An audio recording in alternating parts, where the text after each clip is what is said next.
저희가 혈연 관계가 아닌 3명이라서 뭘 해도 서류를 너무 많이 준비해야 되는 거예요.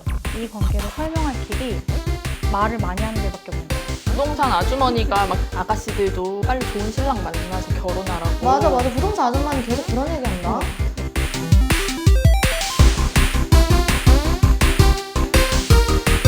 33살 백희원이라고 하고요. 6년째 친구와 함께 살고 있고 헨이라고 하고요. 10년 넘게 이런저런 사람들이랑 같이 살아온 우왕이라고 하고요. 강화도에서 동거생활 2개월째로 대학 선배 남편인 친구와 같이 살고 있습니다.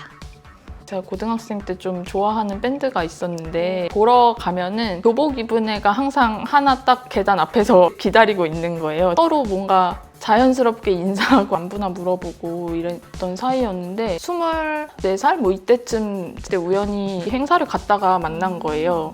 사실 행사라기보단 집회였는데 아무튼 급 친해졌는데 그 다다음에 제가 막 취직을 했을 때 이 친구가 근데 나 이사 가려고 한다. 혹시 너도 인할 생각이 있니? 이래가지고 약간 2달치 월급 정도를 보증금으로 그냥 넣고 갑자기 그냥 박수 치듯이 딱 손뼉이 맞아가지고 계속 그렇게 쭉 같이 살게 되었습니다.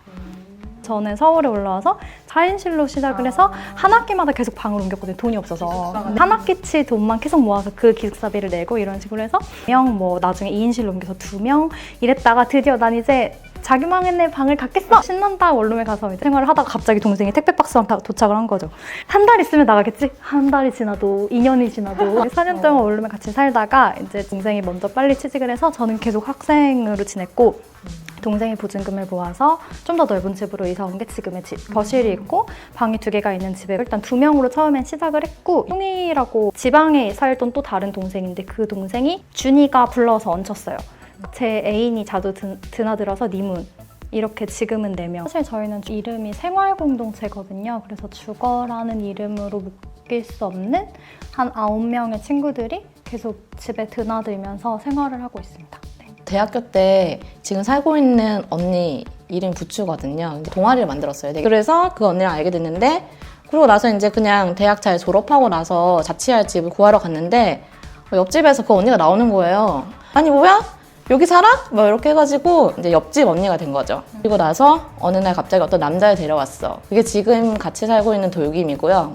독서 모임도 하고 팟캐스트도 하고 이러다 보니까 결국 같이 살게 된 그런 케이스입니다.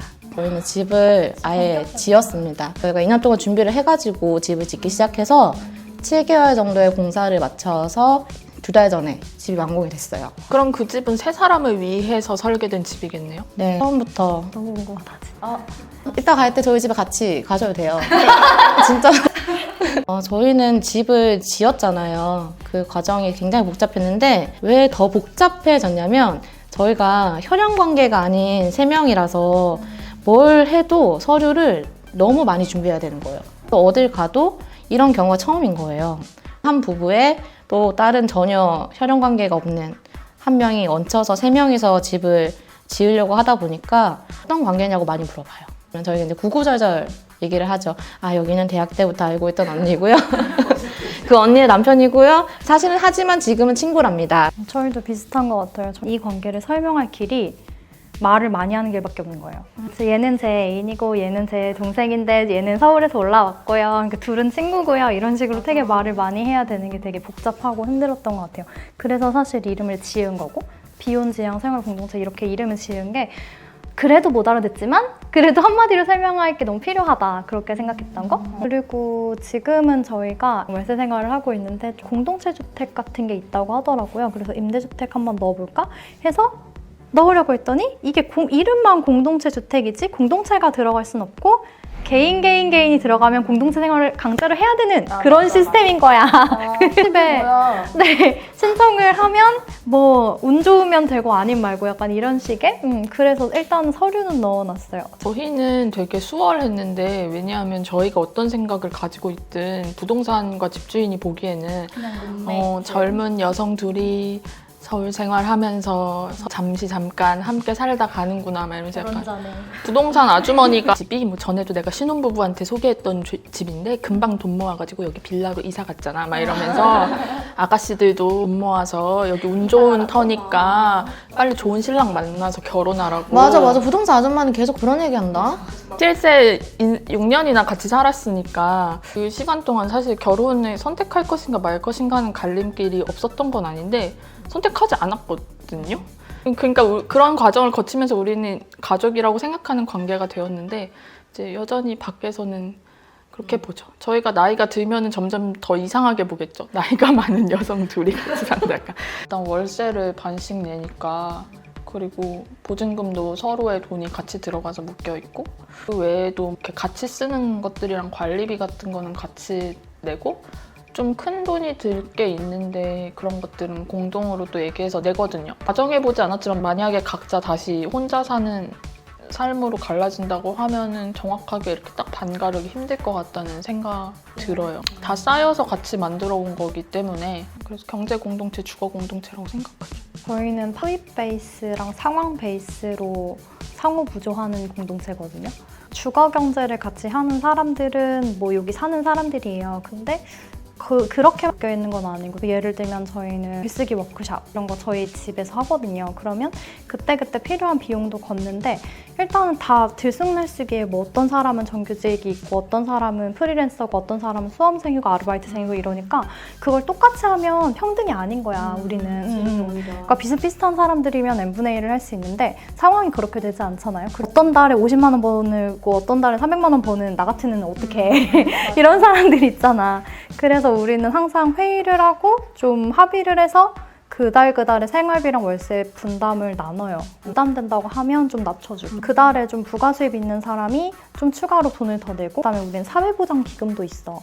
그래서 공덕동 사회보장기금에다가 돈을 좀 넣어요. 그래서 그런 것들로 막 긴급비용 있잖아. 예를 들면 맹장수술 비용 이런 거 지원해줬거든요. 아니면은 뭐 이렇게 긴급한 학원비 이런 거 그런 거 내주고. 혈령화되어 있어. 거의 국가급이야. 이렇게 사는 혈연 가족도 없을 것 같은데. 저희는 일단 무조건 공동 명의로 했고요. 부부긴 하지만 부추목, 돌김목, 그 다음에 내목 이런 식으로 거의 n분의 1로 하는 타입이에요. 근데 최종적인 금액이 n분의 1인 거지 그 과정에서 드는 돈은 그냥 그때 돈 있는 사람이 썼어요. 처음에 땅 살 때 돈은 부추가 다 됐어요. 그리고 돈이 있어서. 네, 그렇죠. 그리고 뭐 집을 지을 때 든들은 저랑 돌김이 이제 나눠서 냈거든요. 그때 되는 사람이 이렇게 내되 서로 서운하지 않게끔 n분의 1로 나중에는 맞춰지겠지라고 생각하면서 하고 있어요, 지금은. 맞아요. 사람이 상황이 계속 바뀌어서 전에 원룸 살 때 월세를 다 제가 내서 제 동생을 뒷바라지했거든요. 근데 먼저 취직하더니 지금 있는 집의 보증금이 9대 1이에요. 제가 1이에요. 제 동생이 9고. 그러니까 이런 식으로 상황이 변해가면서 계속 위치가 변하니까 사실 지금 많이 낸다고 해서 내가 다 손해보고 그런 건 아닌 것 같아요. 네. 그러면은 나는 그 땅에 서 있을 수도 없어요. 거기에 1원도 안 보탰거든. 부츠는 우리 집에 살면 안 돼. 집에 대해선 돈 안 냈거든. 굉장한 신뢰가 있어야지 그 순간에 딱 보면 불균형하다고 느낄 수도 있잖아요. 근데 그러네. 되게 신뢰가 있으니까 뭔가 오, 그러네요. 저희 세 명이. 이제 깨달았다. 엄청난 신뢰로 묶여있는 관계입니다. 저는 진짜 없었어요. 진짜? 말도 안 돼. 방송용이죠? 아니에요. 진짜 없었어요. 그러니까 오히려 있다고 뭔가를 생각해놔야 되나라는 생각이 드는데 진짜 안 싸워요. 그거 완전 케이스 바이 케이스일 거예요. 뭐 신혼부부도 되게 사이가 좋은 부부도 있고 사이가 나쁜 부부도 있고 다양하잖아요. 근데 저희는 우연히 어떻게 같이 살게 됐는데 되게 잘 맞는 성격들이었던 거죠. 약간 비슷하게 지저분하고 그게 중요하거든요. 물론 이사를 오거나 이럴 때 힘든 순간들이 있잖아요. 뭐 전기가 안 나온다든지 윗집에서 물이 떨어진다든지 별별 일이 다 있었는데 그런 순간들에 그냥 서로 탓하거나 하지 않는 것 같아요. 그냥. 근데 이게 저는 그래서 애정의 동거 가구가 좋다고 사람들한테 더 얘기하고 다니게 됐어요. 친구랑 같이 살면은 의외로 안 싸울 수도 있다. 남자친구랑은 싸워요. 왜냐면 너가 나한테 감정적으로 이 정도는 해줘야 되는 거 아니냐 뭐 약간 이런 마음이 들 때가 있는 거죠. 근데 친구에 대해서는 그런 게 없고 항상 그냥 고마운 존재 있거든요. 고마워하지만 엄청 싸워. 우리는 진짜 거의 예전에는 분기별로 한 번씩은 나가! 이러면서 싸웠던. 근데 저희가 그런 갈등을 잘 푸는 방법을 배운 건 사실 둘의 관계가 셋 이상으로 늘어가면. 왜냐면 둘이 너무 가깝고 그리고 너무 사실 막하는 사이가 되잖아요. 자매니까. 그랬었는데 오히려 저희는 이 사이에 니문이 끼면서 이 친구가 엄청 그 우리 사이의 윤활유 같은 게 돼줬어요. 그러니까 사실 이게 제가 1대1 관계 말고 더 많은 사람들이 지내면 잘 지낼 수 있다라는 지론을 갖게 된 게 이런 경험 때문인데, 예를 들면 둘만의 시각에서 싸우면 이게 쳇바퀴를 돌아요. 둘 다 신뢰를 하고 있는 제3자가 다른 시각을 끼워주면 되게 가라앉아요. 네. 그래서 우리는 약간 삼각대처럼 이렇게 시각을 조율해가고 서로 갈등을 조율하는, 갈등 있으면 이쪽에서, 이렇게 갈등 있으면 이쪽에서, 이렇게 갈등 있으면 이쪽에서 도와주는 거예요. 그래서 그런 게 좀 다각도로 늘어난 게 지금의 9명이고, 그래서 저는 이게 굉장히 많이 도움이 됐어요. 저희가 싫어하는 구도가 너 애인 사이에 그 동생이 끼어서 어떻게 이걸 제일 싫어해요. 그렇게 그 구도 안에 들어갔을 때 갑자기 이 좋은 우리 삼각대 같은 이 구도가 갑자기 확 기울잖아. 성별 말고도 너무너무 사람 사이에는 맞춰가야 할 게 많고 마음에 드는 많은 구석들이 있는데, 우리 관계를 그렇게 딱 애인 그리고 너네 남자 이렇게 여자 이렇게 묶을 때 이게 자꾸 이 균형이 무너지는 거예요. 그게 부당하다고 느껴. 맞아요. 저도 부부랑 같이 사네라고 저를 약간 옛날에 둥글게 하고 나서 뭐 2명 이렇게 외치잖아? 그러면 나 혼자 남겨진 느낌. 부부랑 같이 사는 여자 이렇게 하면은 되게 소외감이 느껴져서, 그래서 저도 구구절절 얘기하는 거예요. 여기는 누구고 그 남편이고 이런 식으로, 하지만 지금 셋 다 친구고 이렇게 얘기를 하죠. 저희는 진짜 암묵적으로 처리한 것들이 많네요, 생각해보니까. 근데 그게 둘이라서 그런 것 같아요. 셋이면은 사실 명확하게 얘기해야 되는 것 같은데, 둘이니까 한 명이 그렇게 결정하면 다른 한 명이 당연히 알 수밖에 없잖아요. 화장실에 머리카락을 누가 치우면 알 수밖에 맞아. 없어요, 다른 한 그러네? 명이. 치워줬네. 아이고, 내가 뭐 쓰레기라도 갖다 버려야겠다. 그리고 저희는 처음부터 내 방은 필요하다, 이것만은 둘이 욕구가 딱 맞아 떨어졌어요. 그래서 그 각자의 방에서 일어나는 일에 대해서는 서로 진짜 터치를 하지 않아요. 그래서 남자친구가 와도 제 방에 드나드는 거는 아니니까, 제 남자친구가 와도 마찬가지고, 그래서 그게 문제라고 서로 생각해 본 적이 없었던 것 같아요. 집안일이라는 건 빨래, 청소, 요리 이렇게만 되어 있지 않잖아요. 되게 자잘한, 예를 들면 오늘은 렌지 후드에 기름기가 많이 꼈네? 뭐부터 시작해서 지금 뭐 크리넥스는 몇 개가 남았는데 롤 휴지는 몇 개가 남았네? 이거를 하나하나 설명할수록 나만 예민충이 되는 거야. 그러다 보면 감정이 격해지고 갈등이 생겨나는 거예요. 그래서 뭐 그것도 뭐 당번제도 해보고 이런저런 걸 많이 해봤는데, 지금은 장부제를 써요. 이게 뭐냐면 뭐예요?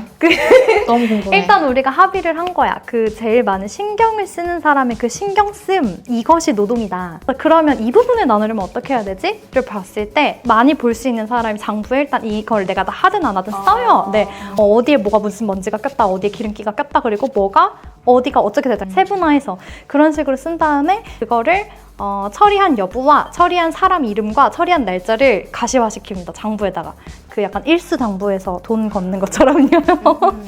그런 식으로 하면 누가 이런 영역에 눈이 가고 있구나. 그리고 누가 어떤 일은 신경을 안 쓰고 있고 누가 무슨 주기로 이 일을 하고 있다는 게 좀 가시화가 되잖아요. 그러면 비로소 좀 평등해지는 그런 게 있어요. 그러면 되게 민망하겠네요. 오랫동안 나의 이름이 없으면. 그렇죠.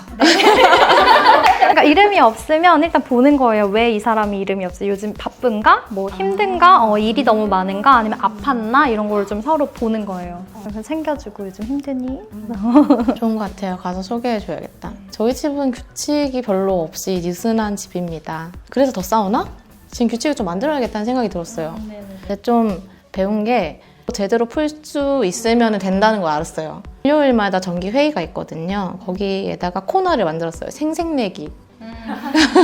내가 이 집을 위해서 얼마나 많은 기여를 하고 있는가, 조그만 거라도 하고 있는가, 이런 거를 이제 티를 내는 거예요. 예를 들어서 저는 뭐 설거지를 할 때마다 음식물 쓰레기를 항상 비웁니다 라든지, 그런 것들 좀 나를 알아줘라, 이런 걸 하면은 티가 안 나는 것들이잖아요, 사실. 그러니까 저런 것도 했었구나, 저 아이가 더 좋게 보이고 그러면서 좀 마음이 풀리고, 그거를 이제 솔직하게 얘기를 하고 또 그걸 받아들여주는 사람들이면은 같이 살면 괜찮은 것 같아요. 동거 생활에 있어서 그게 제일 중요한 것 같아요.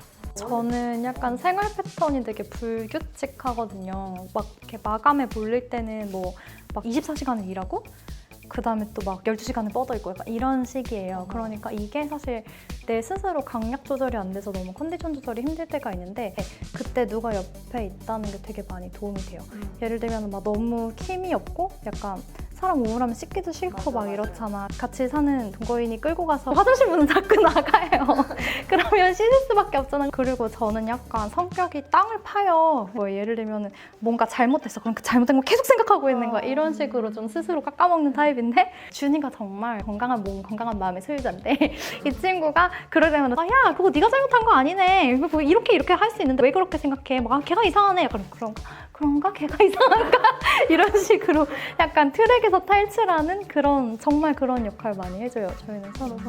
저도 갑자기 막 많이 생각난다. 그러니까 오늘 아침에 친구랑 얘기했는데 나 요즘 너무 피곤해. 잠도 잘 잤는데 이런 얘기했더니 친구가 너 요새 근데 집에 되게 늦게 들어오고 들어와서도 보통은 계속 뭔가 하다가 자던데? 이렇게 얘기해 주더라고요. 저는 몰랐는데. 그래서 아 그래서 내가 피곤하구나 했어요. 저랑 나이도 같고 그리고 성별도 같고 전공도 좀 유사해요. 사회에서 어떤 부분이 어려운 건지 말 안 해도 너무 이해하는 것들이 많은 거예요. 그러니까 맥락을 길게 설명하지 않아도 그리고 몇 년 동안 같이 봐온 게 있으니까 굉장히 일상적으로 그렇게 풀어버릴 수 있는 게 있어요. 너가 무슨 문제 내가 다 알아서 이렇게 해결해주는 게 아니라 나가서 한강이라도 걷고 올까? 뭐 약간 이렇게 되는. 부모님은 나를 너무너무 사랑한다고 해도 왜 저러고 사는 거야? 언제까지 저러고 살 거야? 약간 이게 너무 있어가지고 숨이 막히는 게 있는데 친구랑은 잠깐 내가 실업자가 됐어. 할 수 있겠지? 잘 빠져나오겠지? 그런 너무 뜨겁지 않게 미지근하게 응원해주는 게 주는 어떤 정서적인 안정감이 되게 큰 것 같고 저는 일단 저랑 같은 방향을 바라보는 사람이 3명이 모여있다는 것 자체가 주는 안도감이 있어요. 다른 사람들한테는 이해받지 못할 나의 행동도 그들은 그냥 지지해주고 미지근한 지지라고 말한 게 공감이 많이 갔는데 막 열정적으로 와 너 진짜 멋있어 대단하다 이렇게 하는 게 아니라 그냥 그래 그렇게 해 이렇게만 해주는데도 나는 되게 안도감을 느끼고 그런 관계인 것 같아요. 오늘 이거 깨달음의 시간이네. 사랑과 고마움에 대한 또 환기를 시켜주셨어. 그러니까 약간 이렇게 동거가구끼리 자주 만나는 것도 좋겠어요. 어떻게 생활 사세요? 팁을 이러면서 공유하면서